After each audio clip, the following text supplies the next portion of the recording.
Number 3, take a look at your finances. So, spoiler alert, there wasn't a first-time homebuyers program that fell into my lap per my experience when I went to research on my own. Like, there wasn't anything that just magically followed me around or something that I came across online that I understood and I, knew how it works, because it was confusing, I'll be honest, in my experience. Now, everyone else may have, a different experience than I had. I've heard of the FHA, the Federal Housing Authority program, where you can just you can put down 3.5% as a down payment and you'll receive some type of grant, but you have to live in the home for a certain amount of years.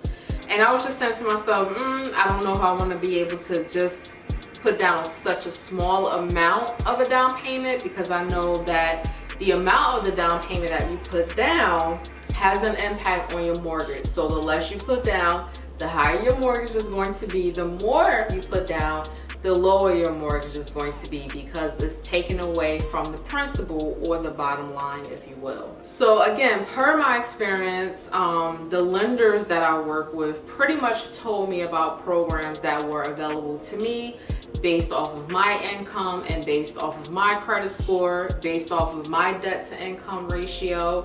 They pretty much told me what was out there. You can look into grants online that may be available for first-time home buyers, or if you're lucky, you may come across a knowledgeable realtor who knows about grants that you may qualify. I also want to suggest that you can certainly contact local banks and ask them about programs that they have available for someone who is purchasing a home. Just let them know, hey, obviously I don't want my credit to be pulled, but what is the criteria for any type of home ownership grants or first-time home buyers grants that you may know of within your organization. If you have no credit, or if you're working on your credit, I want to say give yourself at least 6 months to a year to really put yourself in a great financial position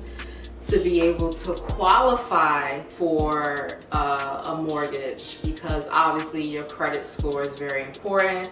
Now, if you're paying for your home up front, you're using cash or whatever the case may be, then this may not be something that will be applicable to you. And kudos to you if you're purchasing your home with just straight cash. That's definitely a blessing. But if you have to apply for a mortgage and you know that your credit is not up to par, get a credit card. A lot of people are afraid to use credit cards, and I can understand how that can be something to be afraid of, because you think that you're going to go into debt and you're never going to be able to pay the card back, whatever the case may be. But honestly, it all comes down to self-discipline. If you can control what you're spending on the credit card and pay it every month, that shouldn't be a problem. Even if you just want to get a credit card and just purchase something very small on it every month and then pay it off in full every month, go ahead and do that as well. That has a huge, tremendous impact on your credit. One of the things that I did, again, which is my personal experience, well before I even thought about purchasing a home, this is something that I got in the habit of doing in my early 20s, was actually setting up auto pay for all of my monthly expenses onto my credit card. And then obviously the money that I was going to use to pay that particular bill, I would just use it to pay the credit card. So basically I would just pay the credit card in full. Every month, all of my bills would just be charged to that particular credit card, and I would pay it off in full every single month. And I did that for years. I want to say I did that for at least a minimum of 7 to 10 years before I actually decided to purchase a home. If you have no savings, you guys, this is very important. Like, turn up the volume on what I'm about to say right now. Do not move into a home if you do not have savings. Let me repeat that one more time.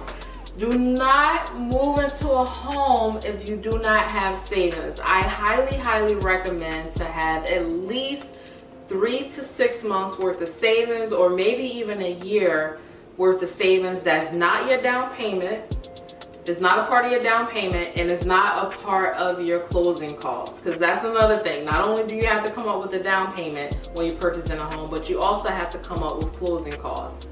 And if you guys want me to do a particular video about some of the terminology that I'm using in this particular video, go ahead and give me a big thumbs up and leave a comment down below. You know, just let me know some additional topics that you want to know about when it comes to owning a home.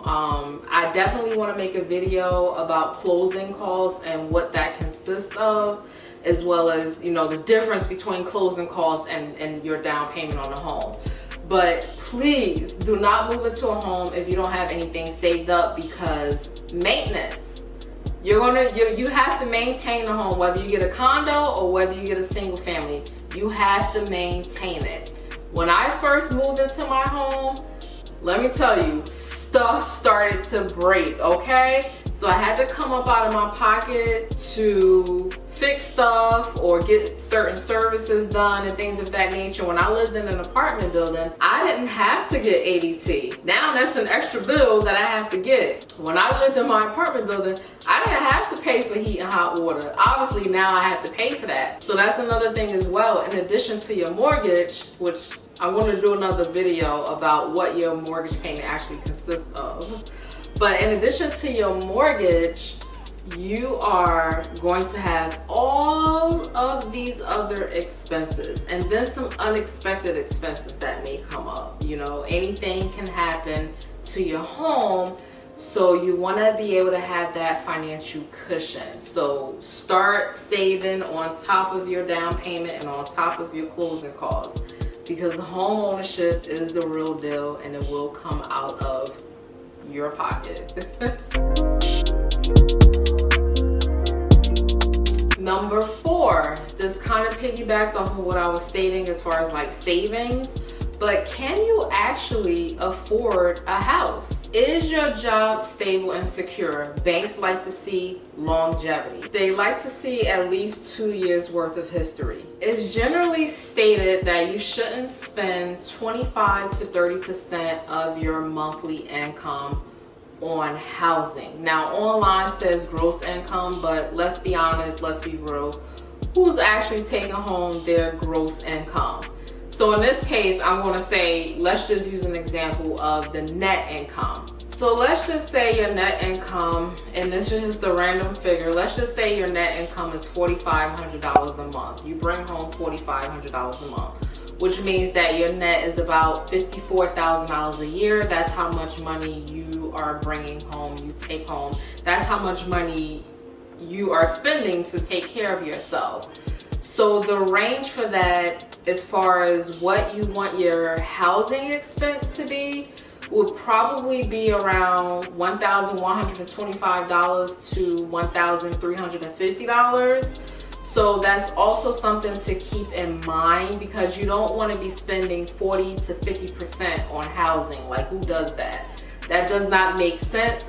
I don't even advocate that. That's not a financial smart thing to do.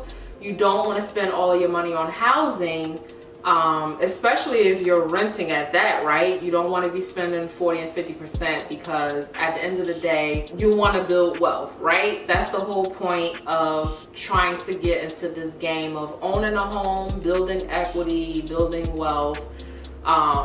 You don't want to be house poor. So don't get a house that you really can't afford, or because you want to impress others, or because you absolutely love it and you just have to have it. Because let me tell you something, honey, taxes is no joke. Taxes is a tax on a property. The taxes on a property, meaning the yearly taxes, is the reason why I walked away from a property that I loved a lot. And I was really trying to make the numbers work.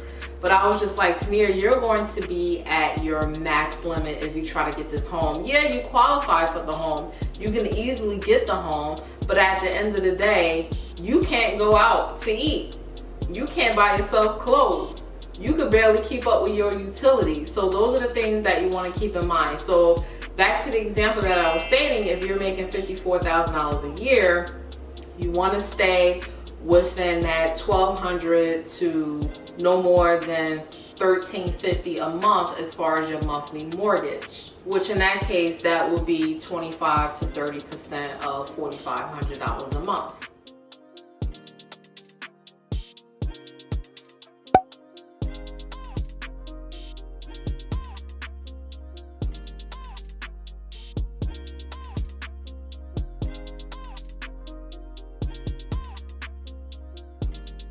Alright, you all, so those were some quick things that I just wanted to bring to your attention. Some easy questions, some easy things to really think about if you do want to decide to purchase a home, because I know how it can seem like you may be pressured, right?